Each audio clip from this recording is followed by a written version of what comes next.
As we look at Diamond DeShields and Caitlin Clark. And Diamond with 3 fouls against Caitlin. And they're going to go and look at this one. It all started with a hard foul from Diamond DeShields. Caitlin Clark was breaking down the court after Aaliyah Boston stole the ball and passed it to her. But out of nowhere, DeShields bulldozed her. Again. This wasn't the first time Caitlin had taken a hard hit in this game, and it wouldn't be the last. But here's the thing, Caitlin Clark wasn't fazed. She got back up, brushed herself off, and didn't even waste her energy on DeShields except for a few choice words. At this point, it was clear. Everyone was gunning for her, especially Angel Reese and her crew. They knew if they didn't slow her down, their Rookie of the Year chances were over. Now let's not act like this was just some isolated incident. Take a look at this wild stat. Nearly 80% of all flagrant fouls against rookies this season, they were aimed right at Caitlin. That's right, 80%. And it wasn't just random players targeting her. A large chunk of those came from Angel Reese and her squad. This wasn't just a rivalry, it was an all-out war on the court. This was the final matchup between Caitlin's Fever and Angel's Sky for the season, and both sides knew what was at stake. If Angel Reese could outplay Caitlin in this game, it might just tip the scales for the Rookie of the Year race. But if Caitlin dominated, it was all over. Caitlin wasted no time proving why she's in a league of her own. Right out of the gate, she showed off her signature playmaking, threading the needle with a perfect pass to Aaliyah Smith for an easy bucket. But Caitlin didn't stop there. She followed that up by draining a deep 3, the kind that makes you wonder if she's even human. The crowd was going wild, and it was clear that Caitlin wasn't here just to win. She was here to destroy. Meanwhile, Angel, she was having a nightmare of a first quarter, missing wide-open shots, turning the ball over. It was rough.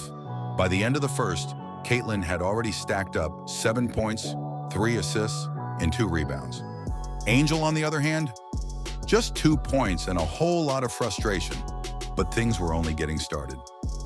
In the second quarter, Caitlin turned up the heat even more. She hit back-to-back threes and kept finding her teammates for easy looks. It was as if she had eyes in the back of her head, dishing out passes that left the Sky's defense scrambling. And Angel? She just couldn't keep up.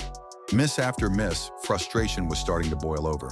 She picked up 2 fouls, and by halftime, Caitlin had the Fever up by 10, with 15 points and 6 assists to her name. Angel had a mere 4 points and was already in foul trouble. The third quarter was where the game turned into a full-on clinic. Caitlin put on a show, cooking her defenders with lethal crossovers and pinpoint passes. It was like she was playing a different game from everyone else. At one point, she stopped on a dime and nailed a step-back 3 right in Angel Reese's face. The crowd erupted, and even the commentators couldn't believe what they were seeing. Caitlin was running the show, and Angel, she looked completely outmatched. By the end of the third quarter, Caitlin had dropped 25 points, dished out 9 assists, and pulled down 4 boards. Angel, meanwhile, was stuck on 6 points, and her Sky were down by 14. With the game all but wrapped up, Caitlin's dominance didn't stop. She was toying with the Sky's defense, slicing through them and finding wide-open shooters like it was nothing. Every possession was another nail in the coffin, and Angel Reese could only watch as Caitlin ran circles around her team. Then came the final dagger. Caitlin finds Lexi Hull for back-to-back threes, and with that, the Fever pushed the lead to 20. It was a statement, plain and simple. Caitlin had not only outplayed Angel, she had embarrassed her on the biggest stage of the season. But it didn't stop there. Right as the Fever started to pull their starters, DeShields once again took her shot at Caitlin. This time, a cheap shot to the body that sent Caitlin flying to the floor. The refs wasted no time, flagrant foul without a doubt. But what did Caitlin do?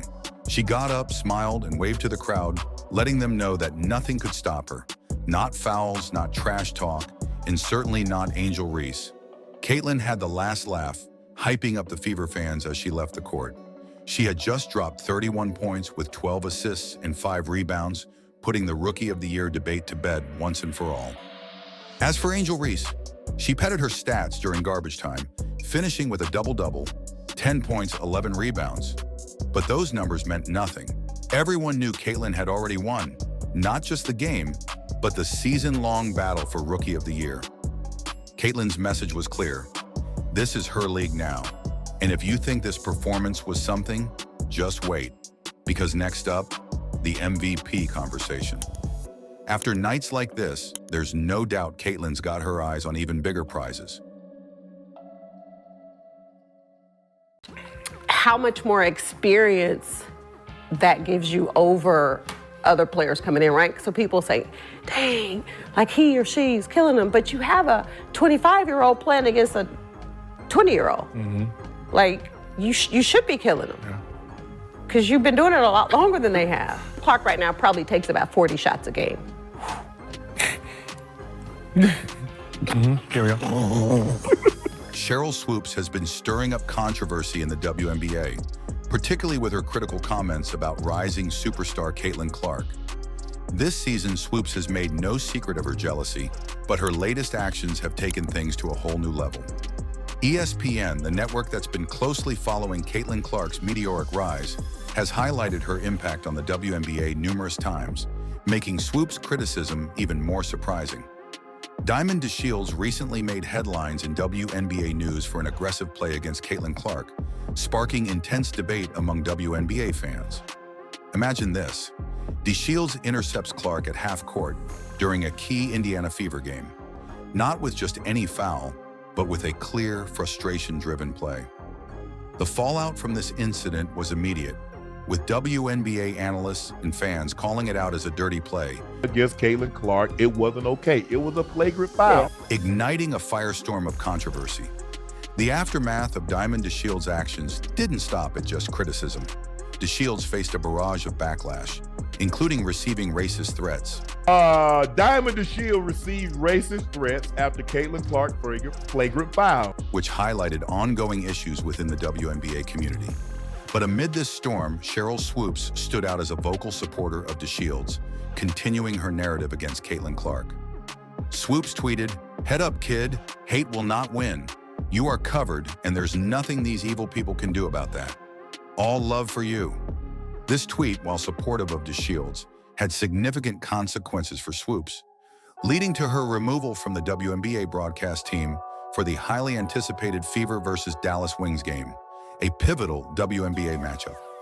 When questioned by WNBA fans who were eager to hear her commentary, Swoopes didn't hold back, responding with the now famous phrase, "Not today, Satan." But let's be honest, supporting WNBA players who engage in potentially dangerous, career-threatening actions isn't a good look for a WNBA legend like Swoopes. This incident isn't isolated, it's just the latest in a series of actions that suggest jealousy and resentment towards Caitlin Clark, one of the most talked about players in women's basketball today. Stephen A. Smith, a well-known sports commentator frequently featured on ESPN, has consistently defended Caitlin Clark, and this time was no different. Smith didn't hesitate to call out Sheryl Swoopes for her biased and baseless criticism of Clark. Swoopes. No, Caitlin Clark. Respectfully, Sheryl Swoopes, you have any idea how that makes you look? You have any idea how that serves to stain any kind of critique of Caitlin Clark? The Caitlin Clark effect isn't just a buzzword. It's a real phenomenon in women's basketball, driving WNBA viewership and attendance to new heights. Caitlin Clark is redefining the game every time she steps onto the court, breaking WNBA records and setting new standards for what's possible in women's sports. But with greatness comes envy, and Swoopes' actions seem to reflect the challenges that come with being a trailblazer like Caitlin Clark. The tension between Sheryl Swoopes and Caitlin Clark goes back to Clark's college basketball days. Swoopes openly questioned whether Clark's skills would translate to the WNBA, even suggesting that Angel Reese's game was better suited for professional play. Swoopes confidently predicted that Clark wouldn't dominate the WNBA immediately. Like, nah, it's not gonna be that easy. So will Caitlin Clark be a good pro? Absolutely. Will Caitlin Clark come into the WNBA and do what she's doing right now? Immediately? Absolutely not. Not gonna happen. Okay. But as we've seen, Caitlin Clark has exceeded all expectations, proving her doubters wrong at every turn. But Swoops didn't stop at questioning Clark's abilities. She also criticized Clark's NCAA scoring record, dismissing it as a result of volume shooting rather than skill.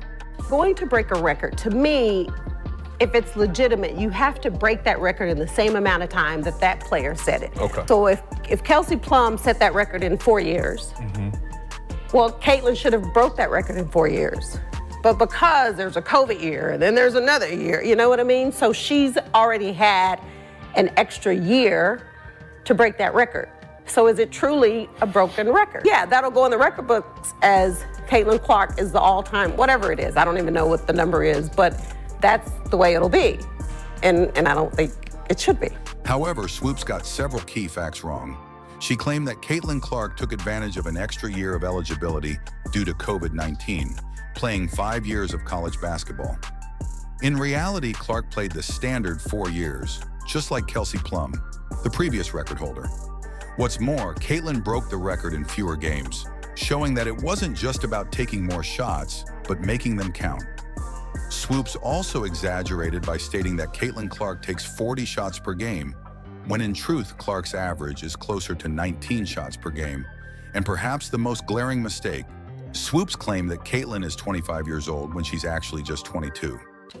How much more experience that gives you over other players coming in, right? So people say, dang, like he or she's killing them, but you have a 25-year-old playing against a 20-year-old. Like, you should be killing them. Because you've been doing it a lot longer than they have. Clark right now probably takes about 40 shots a game. Carry on. These inaccuracies have led many WNBA fans and analysts to question whether Swoops' criticism is based on facts or personal bias. What Sheryl Swoops fails to acknowledge is the monumental impact Caitlin Clark is having on women's basketball and the WNBA as a whole. Caitlin Clark is bringing more attention to the WNBA than ever before, inspiring a new generation of young female athletes and drawing in a wider audience to the league. Instead of uplifting the next generation of WNBA players, Swoops seems intent on undermining their success.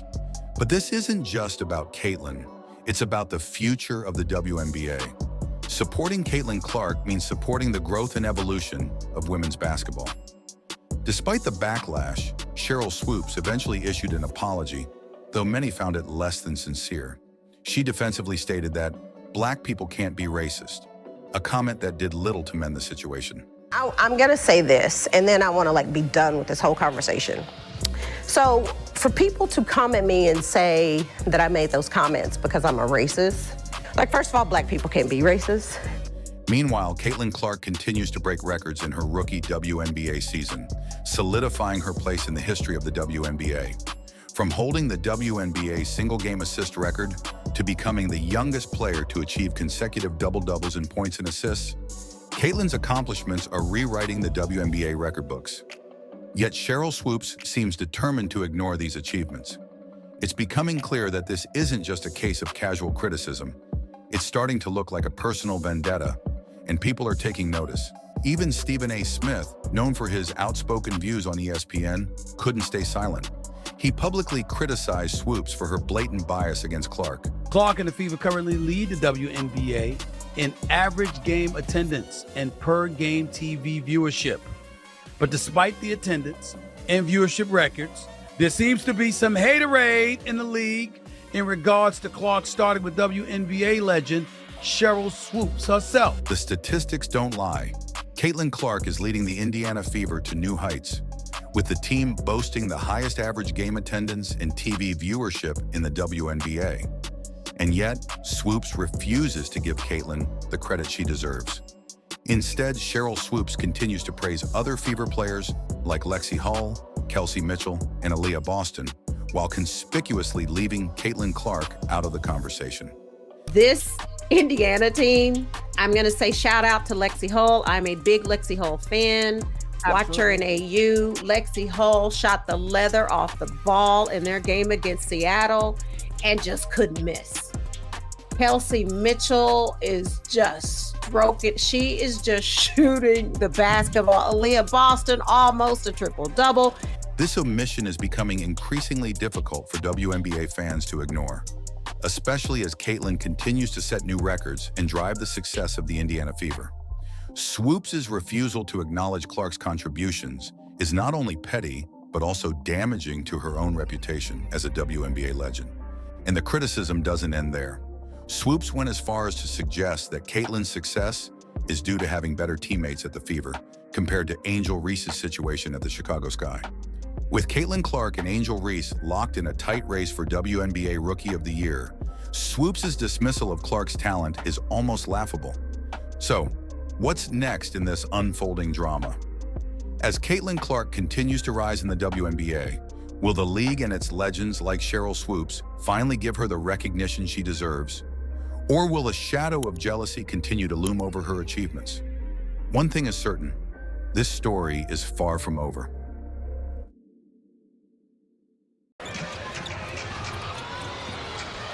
Here's Clark. For 29 points, gets tripped up.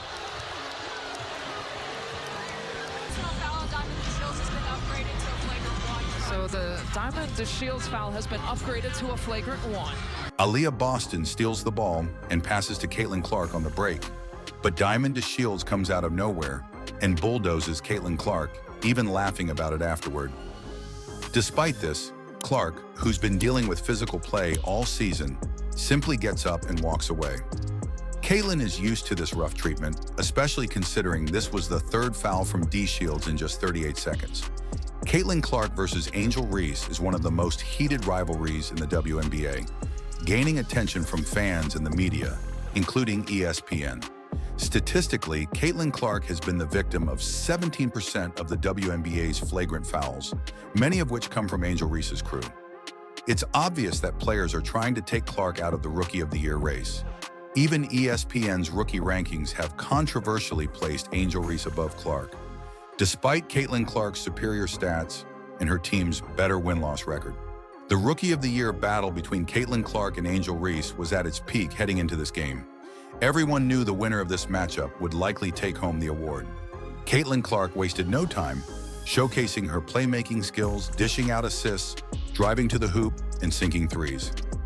By the end of the first quarter, Clark had 5 points, 2 rebounds, and 3 assists, while Angel Reese struggled with just 2 points.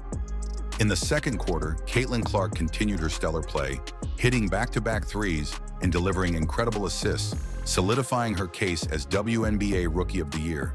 She racked up 15 points, 7 assists, and 3 rebounds by halftime, while Reese could only manage 4 points and 6 rebounds, along with 4 turnovers. The second half saw Caitlin Clark completely dominate. She pulled off step-back threes, drew fouls, and set up her teammates for easy baskets.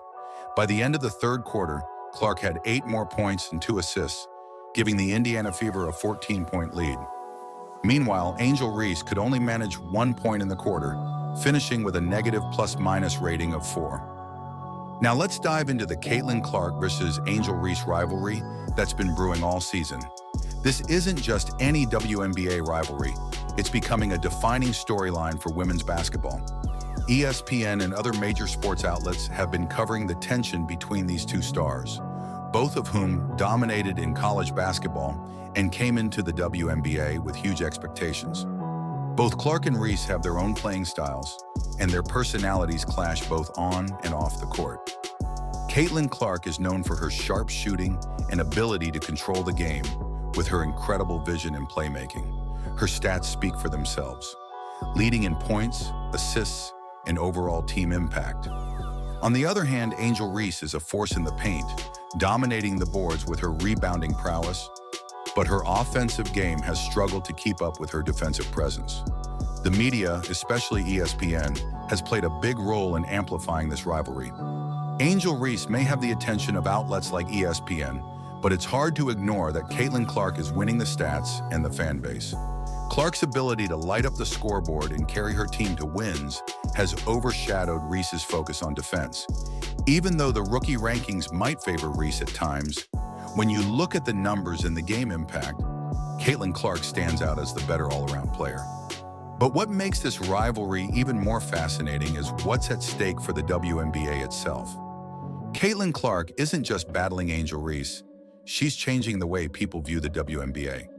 Clark's performances have brought in millions of new viewers, and ESPN has reported that games featuring Caitlin Clark have significantly higher viewership than any other WNBA games this season. It's clear Caitlin Clark is elevating the entire league. Clark's fan engagement is also unmatched. She's connecting with young fans, signing autographs, and showing genuine passion for the game. This has helped her build a loyal fan base, not just in Indiana, but nationwide. Even LeBron James has shown support for Clark on social media, further highlighting her growing influence in basketball. The Indiana Fever's playoff push is also largely due to Caitlin Clark's leadership. Before Clark, the Fever hadn't made the playoffs since 2016. Now they're back in contention, and it's largely because of Clark's ability to take over games. Her impact goes beyond the stat sheet. She's a leader on and off the court, making her a valuable asset for the Fever and the WNBA as a whole. Meanwhile, Angel Reese is facing her own struggles. Though she was a standout in college, her transition to the WNBA hasn't been as smooth as Clark's. Reese's focus on rebounding is impressive, but she's struggling with scoring, especially in close games. During garbage time, when other rookies might rack up easy points, Reese's inability to capitalize against third-string defenders is becoming a glaring weakness in her game. The narrative from outlets like ESPN often tries to balance out the rivalry, but the reality is clear. Caitlin Clark has pulled ahead. As the WNBA Rookie of the Year race comes to a close, the stats, team performance, and fan engagement all point to one player, Caitlin Clark. The bigger picture, MVP conversations in Caitlin Clark's future. At this point, the conversation shouldn't just be about Rookie of the Year. It's time to talk about Caitlin Clark as an MVP candidate. Her performance has been nothing short of historic, and her numbers back it up. With 31 points, 12 assists, and 4 rebounds in this game alone, Clark is proving that she's not just the best rookie, she's one of the best players in the entire WNBA. While Angel Reese continues to focus on personal stats, Caitlin Clark is leading her team to victories, gaining attention from ESPN, and putting herself in the MVP conversation. Her ability to stay composed, take responsibility, and perform under pressure is what separates her from the rest. So what do you think? Is Angel Reese's obsession with Caitlin Clark hurting her game, or is she just hitting a rough patch? Should Caitlin Clark already be in the MVP conversation? Drop your thoughts in the comments below. And don't forget, if you want to stay updated on all the latest WNBA drama, Caitlin Clark highlights, and ESPN breakdowns, hit that like button, subscribe, and turn on notifications so you never miss an update. Stay tuned for more exciting WNBA coverage, and keep your eyes on the rise of Caitlin Clark.